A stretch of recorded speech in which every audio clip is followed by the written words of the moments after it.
こんにちは、斉藤直樹です。今回はちょっと変わったグッズを使ってお絵描きをしていこうと思います。それが、こちらですね。はい。ちょっとね、持ってるの重いですね、これ。これが何かっていうと、ステッパーって呼ばれている、この上にね、足を乗っけて、足踏みしてですね、で、その場にいながらにして運動できるっていう健康グッズです。はい。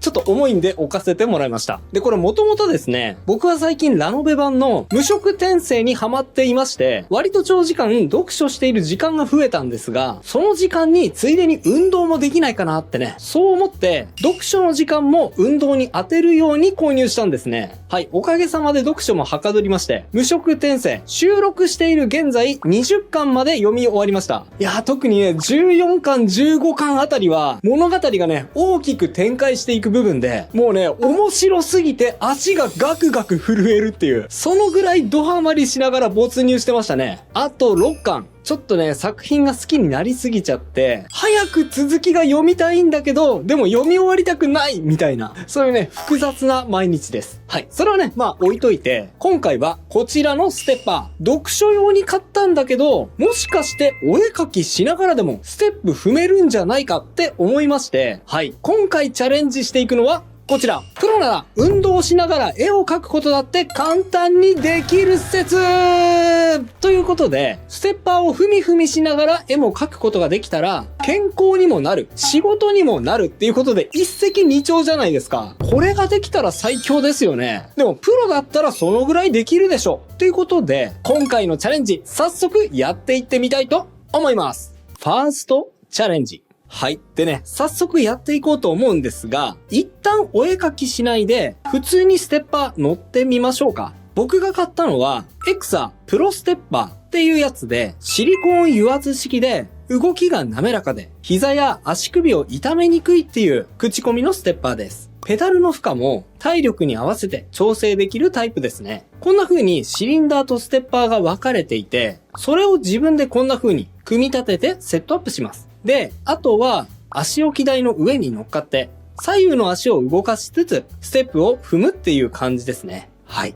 こんな感じです。これですね、手のつく場所があった方が安全なので、机の前とかでやるのが無難ですが、結構安定しているので、慣れてくると特に手を使わなくても踏み続けることができますね。はい。いい感じです。ちなみに、エクサプロステッパーって7万円ぐらいするので結構高いんですが、他にも1万円台ぐらいのステッパーもあるんですね。なんでそっちのステッパーにしなかったかっていうと、僕1時間とか2時間とか読書をしながら長時間ステッパーを使いたかったんですが、他の商品だと結構ですね、連続使用時間が20分ぐらいらしいんですよね。ただ、エクサプロステッパーは熱に強いシリコン油圧式なので、何時間踏んでいても大丈夫っていうことで、こちらを購入しました。はい。それではここからステッパーに乗ってお絵描きをしていこうと思います。まあね、ステップ踏みながら絵を描いたことないんですが、そうは言っても僕、プロとして20年間お絵描きをしているわけですから、別にね、どんな体勢だろうと、どんなことしながらだろうと、絵描くぐらいできると思うんですよね。もう辛いな、これ。何書くか考えられない。やばい。見られることに集中しよう。これを自然にできるようになって、もう、研ぐのを意識しなくなる感じで、絵に集中する。難しくないこれ。ちょっと待って。書けねえな。書けない。やばい。線がブレる。さすがにまずいな、これは。でもなんか、やんわりと形になってきたぞ。いやー、ちょっと難しいな、これ。練習必要だわ。プロとは思えない出来になってきてる。いや、ちょっと一回仕切り直させてくれ、これは。やばい。意外と疲れるな。昇降デスクが超おすすめ。はい。で、ちょっとここで本題からは外れるんですが、僕が使っているこの昇降デスクですね。こちらもね、紹介していこうと思います。僕はこれまでお絵描きを長時間するんだったら、とにかく椅子が大事。ちょっと高い買い物かもしれないけど、5万円から10万円するような座面がメッシュ構造のワーキングチェアを買った方がいいよって言ってきました。なんでかっていうと、体重が分散しにくい普通の椅子に長時間座っていると、腰をね、悪くしちゃったり、あとはね、痔になりやすかったりしちゃうので、体にかなり負担ががかかっちゃうからですね。実際ね、僕も25歳の時に痔の手術をしまして、そこからかなり健康に気をつけるようになりました。そういう経緯もあって、高級なね、ワーキングチェアを勧めていたんですが、いや、ちょっと待てと。ワーキングチェアも確かにいいんだけど、そもそも立ったり座ったりを繰り返していれば、腰への負担ってね、結構それだけで軽減できちゃうんですよ。なので、立っても作業できるし、座っても作業できる。このね、昇降デスク。これがね、めちゃめちゃおすすめです。電動なので、座り疲れたら、このボタンを押して天板を上に上げて、立って仕事をすることができますし、立ち疲れたらね、今度はこのボタンを押して、天板を下げて、お絵かきに勤しむことができます。商品によってはね、自分好みの机の高さを記録しておくことができるので、座っている時にはこの高さ、立っている時にはこの高さってね、自分の身長に合わせてカスタマイズすることが可能ですね。ちなみにね、ずっと作業していると集中力が途中で途切れちゃって、もう作業したくないっていうことってあると思うんですが、これね、不思議なことに天板を上に上げて、スタンディングの状態での作業に切り替えると、あら不思議。途端に集中力が戻ってくることが多いんですよね。集中力が途切れたら立つ。疲れたら座る。このループでね、かなりの長時間集中力を保つことができるので、そういう観点でもね、昇降デスクかなりおすすめです。ちなみに僕が使っているのは、岡村製作所のストライカースイフトっていう商品です。この商品はね、ちょっとお高めなんですが、天板を昇降している時に何かが当たると自動的に止まるっていう、そういうね、安全機能がついているので、そこも安心ポイントです。ストライカースイフトはちょっと高めなんですが、同じ電動式の昇降デスクでも2万円台ぐらいからね、ラインナップがあるので、初めはね、ワーキングチェアを導入するよりも、場合によっては昇降デスクを先に導入した方が、簡単にね、体に無理のない環境を整えられて、いいかもしれないなって、最近は強く感じました。概要欄に Amazon の URL を載せておきますので、気になった方はそちらからチェックしてみてくださいね。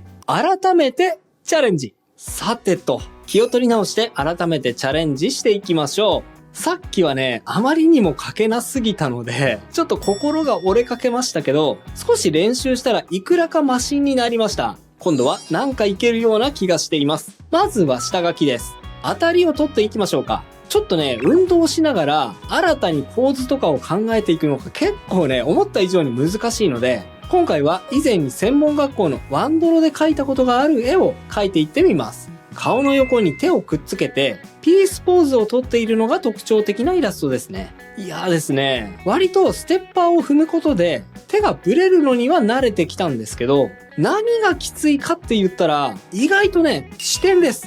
視点がほぼ一箇所に固定されちゃうことがね、結構きついですね。僕ですね、実は絵を描くときには頭をかなり動かしていて、画面から離れて客観的に絵を眺めつつ、客観的な判断を下しながら、いい感じ、いい絵描けてるぞ。だったり、ちょっとこれはやばいな。もう少し傾けつけなきゃ変に見えるぞ。っていう、そういうね、調整を加えながら絵を描いているんですよ。ただね、ステッパーでふみふみしながらだと、体勢を安定させるために上半身をね、机にピタッとくっつけて絵を描かないと、まともなね、線が描けないので、視点がかなり一箇所に固定されちゃうんですよね。それがですね、ステッパーで姿勢が保ちにくいということ以上に、意外と辛いものがあります。よし、気を取り直していきましょう。ちょっとね、練習したので、さっきよりはマシになるはず。さっきよりも線が安定してるぞ。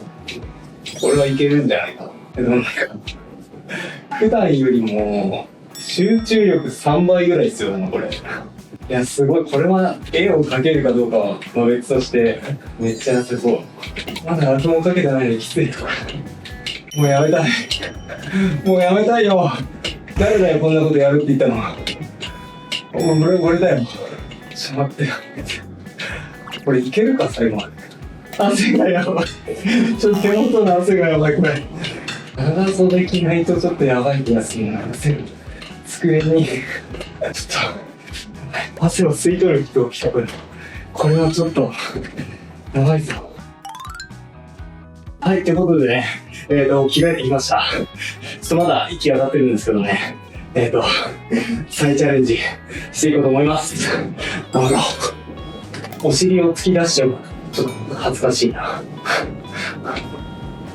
これ集中しようとするとこういうへっぴり腰みたいな感じになんか、今日は外が台風なので、うちの中でこういうね、お絵描きをしながら運動もできるっていうのは、一石二鳥ではあるかもしれない。これ毎日やるって言われたら、無理だな。まあそう、動き続けなくてもいいよね、別に。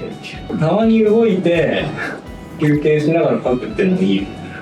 でも今日はなるべく動きながら描いてみよう。それがコンセプトだし。ああ、辛い。なんでやろうと思ってたんだ。ちょっと全体の調整をするときぐらいはちょっと止まった方がいいんだ、これは。じゃないと本当にね、何にも考えられない。動いてると考えられないんだな。全体のバランスがいいのか悪いのか、本当にわかんない。みんななんで動きながら絵描かないかって、こういうことなんだ。描けないんだな、単純に。でも訓練すれば俺はいけるのかな。チャレンジしてなかっただけで、練習すればもしかしたら獲得できるのかもしれない。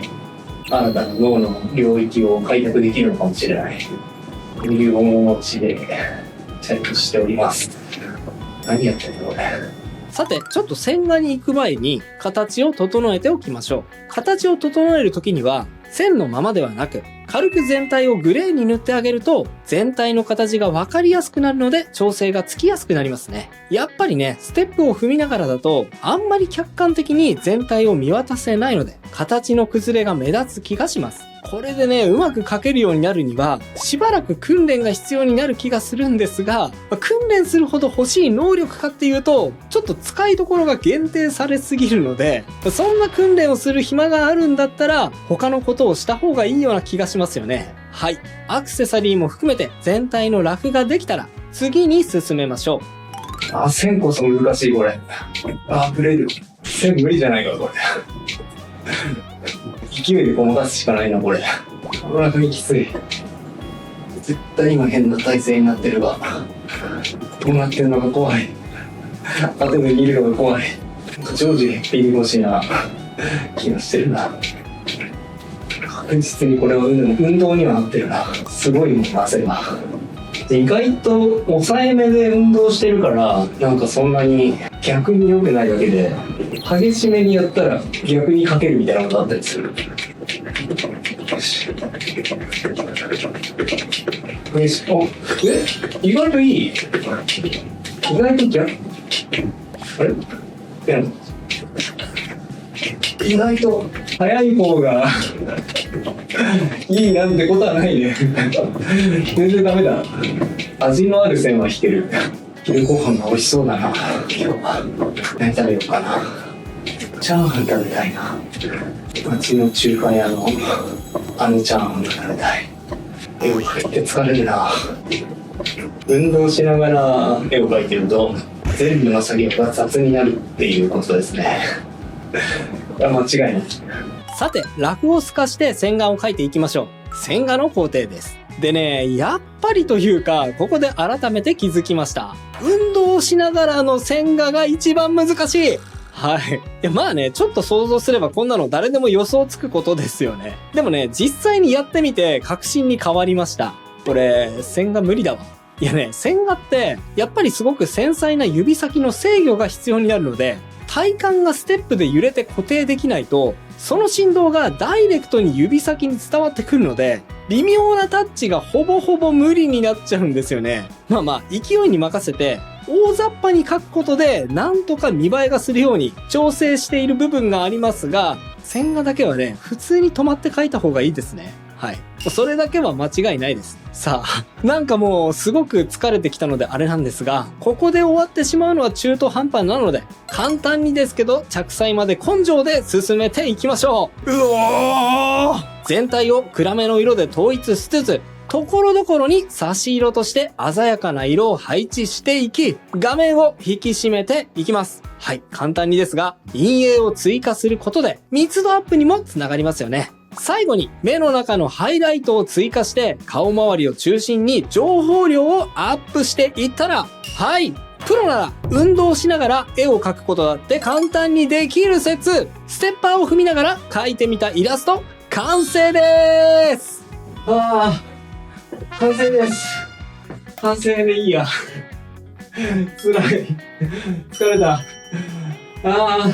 ということでいかがだったでしょうか？プロなら運動しながら絵を描くことだって簡単にできる説。結果はですね、ギリギリ描けるけど、全部の作業が適当になって、何よりもね、めちゃめちゃ疲れるっていう、そういうね、当たり前な結果でした。スタンディングデスクでね、立って描くことは、全然できるんですが、ステッパーでね、運動しながら絵を描くのはちょっとね、無理がありましたね。当たり前っちゃ当たり前の結果なんですが、いやだって一回やってみたかったんだもん。でも、満足しました。そしてね、すごい汗をかきました。もうね、結構この中、汗かきまくってます。はい。ダイエットには良さそうでしたね。それとですね、今回はゆさゆさ揺れていて、線が特にうまく描けませんでしたが、線をうまく描くときに意識した方がいいコツもあります。こちらの動画、誰でも簡単、絵が上手くなる、すぐに実践できるテクニックがおすすめです。興味がある方はね、こちらも合わせてチェックしてみてくださいね。それではまた次回の動画でお会いしましょう。バイバイ。